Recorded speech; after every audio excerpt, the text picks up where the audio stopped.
नमस्कार दोस्तों आज की इस वीडियो में हम डीटीएच बॉक्स को रिपेयर करना बताने वाले हैं। जैसे कि आप देख सकते हैं आपके सामने हमने डीटीएच बॉक्स खोल दिया है, चूँकि खोलने बांधने में हमारा जो समय ज़्यादा ख़राब होता है। ठीक है, तो यहाँ खोल के हमने रखा। इसका सबसे पहले हम प्रॉब्लम बता देते हैं कि अगर इस तरह का प्रॉब्लम आपके डीटीएच रिसीवर में आता है तो कैसे आप उसका सलूशन करेंगे। तो यहाँ पे जैसे हमारे इसमें फॉल्ट ये है कि एक तो ये कभी ऑन हो रहा है और कभी ऑन नहीं हो रहा है। उसके बाद अगर ऑन हो भी जा रहा है, डिस्प्ले पर हमारा सब लाइट आ जा रहा है, उसके बाद भी ये नो सिग्नल का प्रॉब्लम इसमें बन रहा है। तो वीडियो को ध्यान से देखिएगा, क्योंकि छोटे मोटे फॉल्ट के कारण हम इसमें से पार्ट बदल देते हैं और पैसा हम ज़्यादा खर्चा कर देते हैं। ठीक है, तो आइए सबसे पहले हम चेक करके दिखाते हैं और बताएंगे कैसे इस फॉल्ट को आप फाइंड करेंगे कि इसमें प्रॉब्लम आपका क्या है। देखिए यहाँ ऑन हो गया, ठीक है, ये ऑन हो गया और एक बार ऑन हो के फिर देखिए हमारा बत्ती आया, लेकिन यहाँ पे देखिए फिर इस तरह से 3 लिख दिया। ये अलग अलग तरह से लिख भी रहा है और अगर हम इस पर अपना एंटीना टीवी वगैरह लगा रहे हैं तो ये नो सिग्नल इसमें आ रहा है, कोई भी सिग्नल नहीं आ रहा है। तो कैसे आपको चेक करना है कि इसमें आखिर हमारा प्रॉब्लम क्या है। और एक चीज़ बता दें, ये किसी कस्टमर किसी दुकानदार के यहाँ से लाया है, तो इसमें कार्ड वगैरह सब बदल दिया उन्होंने, लेकिन फिर भी उनका प्रॉब्लम सॉल्व नहीं हुआ। तो देखिए फाइंड कैसे करना है आपको। मल्टीमीटर ले लीजिए, ठीक है, मल्टीमीटर लेके चूँकि हमने सप्लाई यहाँ पे लगा दिया है, आप देख रहे हैं यहाँ 3 लिख रहा है। ठीक, अब आपको देखिए मल्टीमीटर का जो ब्लैक वाला प्राड होता है, इसको आप कहीं ग्राउंड कर लीजिए। तो ग्राउंड करने के लिए आप इसके बॉडी से भी ग्राउंड कर सकते हैं, नहीं बॉडी से तो आप यहाँ जो आपका सॉकेट है ये ऑडियो वीडियो इस पर रख सकते हैं, या फिर आपका जो एंटीना का सॉकेट है इस पे रख सकते हैं। ठीक है, कहीं आप इसको इस तरह से ग्राउंड कर लेंगे। अब ग्राउंड कर लेने के बाद यहाँ पे देखते हैं आपके कार्ड में आपका एक आता है 3.3 वोल्ट, एक आता है 5 वोल्ट। चूँकि अब इस कार्ड में 5 वोल्ट की ज़रूरत नहीं होती है, बस 3.3 वोल्ट और जो आपका एक 20 से 21 वोल्ट आता है, एक आपका 14 वोल्ट आता है। ठीक, तो आपको सप्लाई चेक करना है। देखिए सबसे पहला काम क्या है, यहाँ 1 नंबर पे यहाँ चेक करेंगे तो आपको यहाँ 3.30 से ज़्यादा मिलना चाहिए, जबकि यहाँ सप्लाई हमको कितना मिल रहा है 3.9 के आसपास, 2.92 के आसपास। देखिए वो भी घट पड़ रहा है। ठीक, इसके बाद ये ग्राउंड होता है। इसके बाद यहाँ देखेंगे यहाँ 16 वोल्ट हमको मिल रहा है, जो 14 वोल्ट 15 वोल्ट मिलता है वो 16 वोल्ट, ये ठीक वोल्टेज हमको मिल रहा है। अब इसके बाद फिर यहाँ आपको जो 21 वोल्ट के आसपास मिलता है, 21 वोल्ट 22 वोल्ट, वहाँ ये सही है, क्योंकि यहाँ पे देख सकते हैं मल्टीमीटर हमने बढ़ा दिया थोड़ा 200 के रेंज में, तो यहाँ 22 वोल्ट हमको शो हो रहा है। ठीक, इसके बाद फिर ग्राउंड है और यहाँ 5 वोल्ट मिलता है, तो ये 5 वोल्ट प्रॉपर मिल रहा है। लेकिन इस 5 वोल्ट की हमको ज़रूरत अब नहीं पड़ती, क्योंकि पहले यहाँ एक आरएफ का सेक्शन यहाँ लगाया रहता था, तो उस आरएफ सेक्शन को चलाने के लिए इस 5 वोल्ट की ज़रूरत होती थी, लेकिन अब आरएफ सेक्शन हट गया, इसलिए 5 वोल्ट की कोई ज़रूरत नहीं है। ठीक, अब इस तरह देखिए प्रॉब्लम है 3.1 हो गया, तो यहाँ आपको वोल्टेज नहीं मिल रहा है। एक बार ध्यान दीजिएगा, ठीक, यहाँ आपको वोल्टेज नहीं मिल रहा है, 3.3 नहीं मिल रहा है। तो आपको ये देख लेना ये तार आपका कहाँ जा रहा है। देखिए यहाँ ये वाला ऊपर वाला वायर है, ये वायर आपका आया यहाँ, ठीक, यहाँ पे आया। अब यहाँ पे वोल्टेज चेक करिए, तो यहाँ पे आप देख सकते हैं वोल्टेज कितना मिल रहा है 3.3 3.4, यानी आपको जो वोल्टेज मिलना चाहिए, देखिए यहाँ पे 3.38 लगभग वोल्टेज यहाँ पे मिल रहा है। यानी जो हमको वोल्टेज चाहिए वो यहाँ वोल्टेज है, लेकिन यहाँ पे वोल्टेज नहीं है। अब यहाँ पे वायर भी हमारा नया दिख रहा है, लेकिन दोस्तों वायर नया हो चाहे पुराना हो, देखिए यहाँ 3.37 4 पॉइंट कुछ तक चला जा रहा है, लेकिन यहाँ पे जो वोल्टेज मिल रहा है वो अब देखिए 3.36 इस तरह से यहाँ पे, लेकिन डाउन हो जा रहा है। अब ऐसा अगर प्रॉब्लम आपके साथ आता है, समझ लीजिए आपका ये सेट बंद भी हो जाएगा और आपका नो सिग्नल का भी प्रॉब्लम आएगा। तो कैसे इसका सलूशन आपको करना है, एक तो यहाँ सप्लाई पहले निकाल देते हैं। एक होता ये है कि आप ये वायर दूसरा आप किसी भी सेट से अगर अच्छा वायर है तो आप निकाल के बदल दीजिएगा, नहीं वायर है तो मैं इसका सलूशन आपको बता रहा हूँ कैसे आपको करना है। सबसे पहले फटाफट हम इस कार्ड को और पावर सप्लाई को भी यहाँ से खोल लेते हैं। तो दोस्तों यहाँ हमने कार्ड को खोल लिया और पावर सप्लाई को भी यहाँ से इस तरह से बाहर निकाल लिया। देखिए अगर इसमें आपको ज़्यादा वायर ख़राब होने की चांस है तो आप इसको पूरा बदलिए, अगर नहीं बदलना चाहते हैं पूरा, नहीं मिल रहा है, तो अभी मैं बताऊंगा आपको क्या करना है। लेकिन इसका जो फॉल्ट है हमारा एक वायर का प्रॉब्लम, यानी जो हमारा 3.3 जा रहा है वही सप्लाई हमारी प्रॉपर नहीं जा रही। ठीक है, तो हमें एक छोटा सा इस तरह से अच्छा वायर का टुकड़ा ले लेना है। ठीक, और कहाँ जोड़ना है, ये हमारा एक मिनट, हाँ ये हमारा 3.3 वाला सबसे किनारे वाला जो पिन है। ठीक, तो इसके पीछे हमें इस वायर को इस तरह से सोल्ड कर देना है।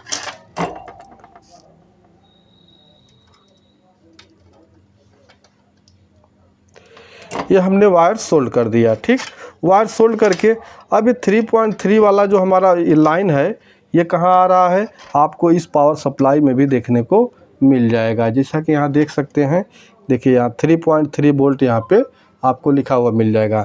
तो ये वायर हमारा जो है इसको हम यहाँ पे जोड़ देंगे। यहाँ पहले नंबर पर ही इसको भी जोड़ देंगे। अब दोस्तों यहाँ जोड़ने के बाद भी अगर आपको सप्लाई प्रॉपर नहीं आती है तो इसका मतलब यहाँ आपका जानते हैं, देखिए ये सप्लाई हमारी 3.3 इसी 5 वोल्ट में से ही बन के आती है। जैसे कि यहाँ देख सकते हैं एक डायोड लगा हुआ है। ठीक, ये डायोड, फिर ये डायोड हमारा कहाँ गया है, यहाँ पे, ये हमारे 5 वोल्ट वाले सप्लाई से होके यहाँ पे, देखिए यहाँ पे आया, यहाँ डायोड, एक डायोड यहाँ से 5 वोल्ट की ये सप्लाई आपकी है, और यहाँ से एक डायोड लग के यहाँ आया, फिर यहाँ पे एक डायोड, यानी 2 डायोड को सीरीज में लगा के उसी 5 वोल्ट सप्लाई को 3.3 वोल्ट किया जाता है। तो अगर ये सप्लाई प्रॉपर फिर भी नहीं आ रही है तो ये डायोड चेक कर लीजिए, और यहाँ पे जो आपका डायोड लगा हुआ है ये डायोड, ठीक, इन दोनों डायोड को आप चेक कर लीजिए। अगर दोनों में से कोई ना कोई ख़राब होगा तो आप उसको रिप्लेस कर दीजिए, तो उसके बाद आपका सप्लाई प्रॉपर बन जाएगा। बशर्ते आपका 5 वोल्ट सप्लाई प्रॉपर होना चाहिए, तभी ये आपका ट्रिक काम करेगा। ठीक है, तो यहाँ पे अब इसका सॉकेट लगा लेते हैं। तो इसके नीचे हम इस तरह से कुछ रख देंगे, उसके बाद हम सप्लाई चेक करेंगे। ठीक है, अब सप्लाई यहाँ पे लगा देते हैं। तो सप्लाई हमने लगा दिया है, देखिए ऑन लिख दिया। इसके बाद अब देखते हैं हमारा जो सही से यहाँ रीडिंग दे रहा है या फिर कुछ, देखिए 0 मतलब 34 चैनल नंबर चल रहा है। तो अभी हम सप्लाई यहाँ पे एक बार चेक कर लेंगे।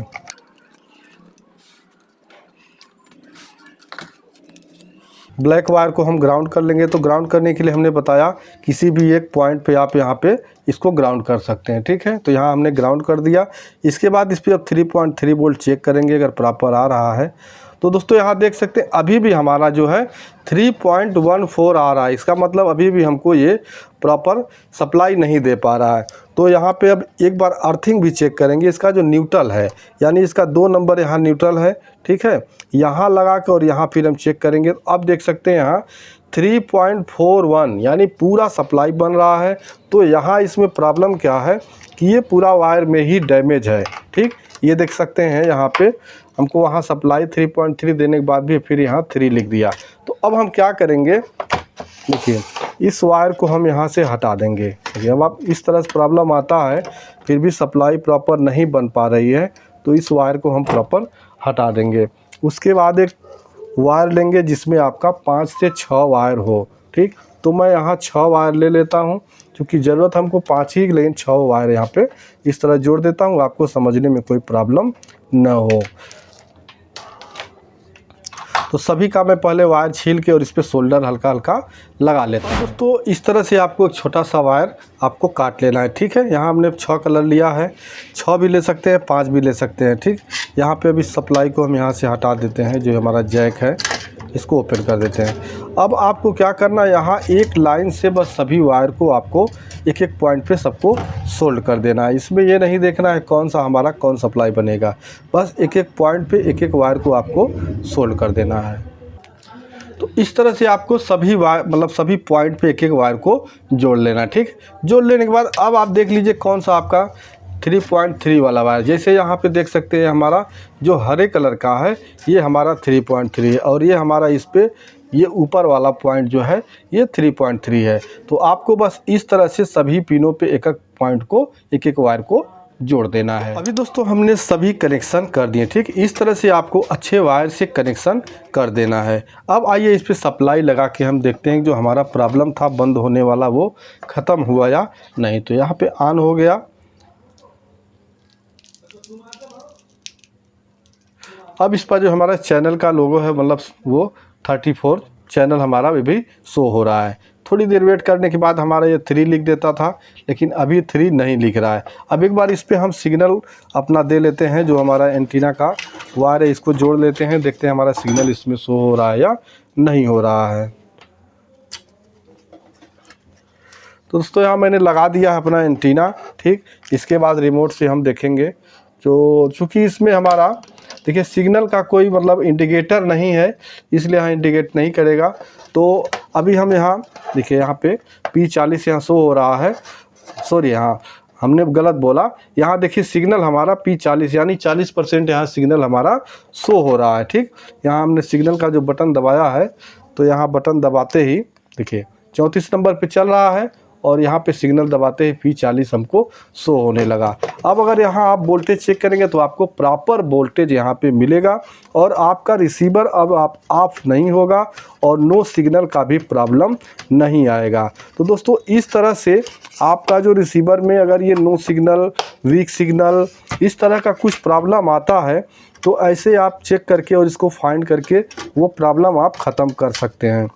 अगर दोस्तों ये वीडियो आपको पसंद आया हो और अगर इस वीडियो को देखने के बाद अगर आपका कोई भी इस तरह का फॉल्ट का सलूशन होता है, तो भाई चैनल को सब्सक्राइब ज़रूर कर लीजिएगा और वीडियो पसंद आए तो वीडियो को लाइक करना बिल्कुल मत भूलिएगा। तो मिलते हैं नेक्स्ट वीडियो में, तब तक के लिए नमस्कार।